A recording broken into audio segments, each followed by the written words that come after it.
ऐसे टाइम में जब टेक्नोलॉजी अरबों लोगों को जोड़ती है लेकिन मतभेद जानलेवा हो सकते हैं, एक सवाल मुझे परेशान करता है। क्या वर्ल्ड वॉर 3 सच में हो सकता है? It's a deep thought. ये एक गहरा विचार है, लेकिन इसका सामना करना ही यह पक्का करने का एक तरीका है कि यह कभी सच न हो।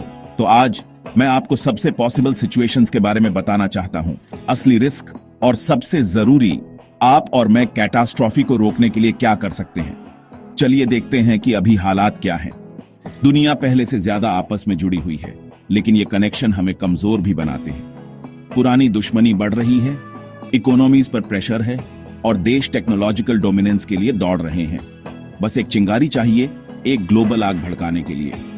तो हमें किस चीज से खतरा हो सकता है? सबसे पहले सबसे बड़ा, चाइना और यूनाइटेड स्टेट्स।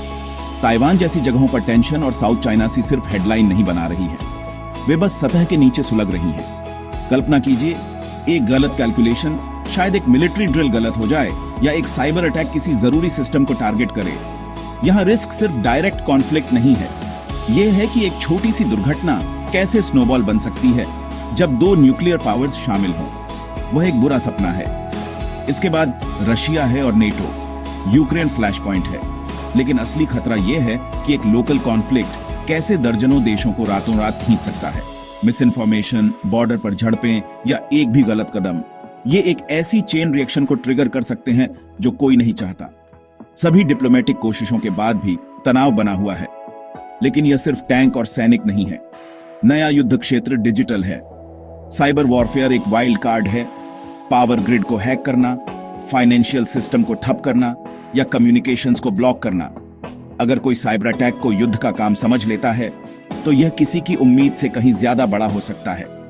और बेशक न्यूक्लियर खतरा भी है।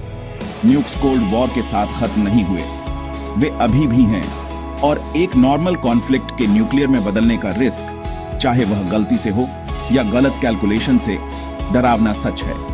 असरदार डिप्लोमेसी और कंट्रोल ही हमारी इकलौती सेफ्टी है। ठीक है, मुझे पता है कि यह सब उदास लग रहा है, लेकिन बात यह है, इतिहास हमें दिखाता है कि युद्ध होना तय नहीं है, ये एक चॉइस है और हम में से हर कोई इसे रोकने में एक भूमिका निभाता है। तो आप असल में क्या कर सकते हैं? पहला, अपडेटेड रहें। फेक न्यूज या गलत अफवाहों में मत पड़ो। अपने सोर्सेज को चेक करें, सीखते रहें और अपने आसपास के लोगों से इन मुद्दों पर बात करें। नॉलेज डर के खिलाफ पहली डिफेंस है। दूसरा, डिवीजन नहीं, डायलॉग को बढ़ावा दें। ऐसे लीडर्स और ऑर्गेनाइजेशंस को सपोर्ट करें जो धमकियों के बजाय बातचीत चुनते हैं। यह ट्रस्ट बनाने के बारे में है, तब भी जब यह मुश्किल हो। तीसरा, ग्लोबल कोऑपरेशन का साथ दें।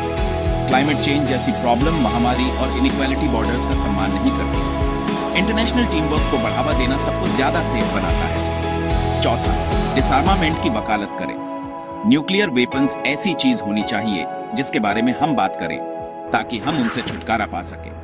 ट्रीटी के लिए प्रेशर डालें, ट्रांसपेरेंसी की मांग करें और कभी भी स्टेटस को स्वीकार न करें। और आखिर में अपनी जिंदगी में शांति का अभ्यास करें। एम्पैथी, दयालुता और समझ, ये छोटी छोटी चीजें हैं जो बाहर तक फैलती हैं। शांति हमारे साथ शुरू होती है। तो मेरा टेकअवे यह है, हम एक चौराहे पर हैं। फ्यूचर पत्थर की लकीर नहीं है। हर चॉइस जो आप और मैं करते हैं, हर बातचीत, हर वोट, दयालुता का हर काम फर्क डालता है। डायलॉग चुने, समझ चुने, शांति चुने, क्योंकि एक सेफर दुनिया बनाने की असली पावर वह हमारे हाथों में है। अगर आप भी ऐसा मानते हैं, सब्सक्राइब करें, इस मैसेज को शेयर करें और शामिल हों। आइए शांति को पॉसिबल बनाएं एक साथ।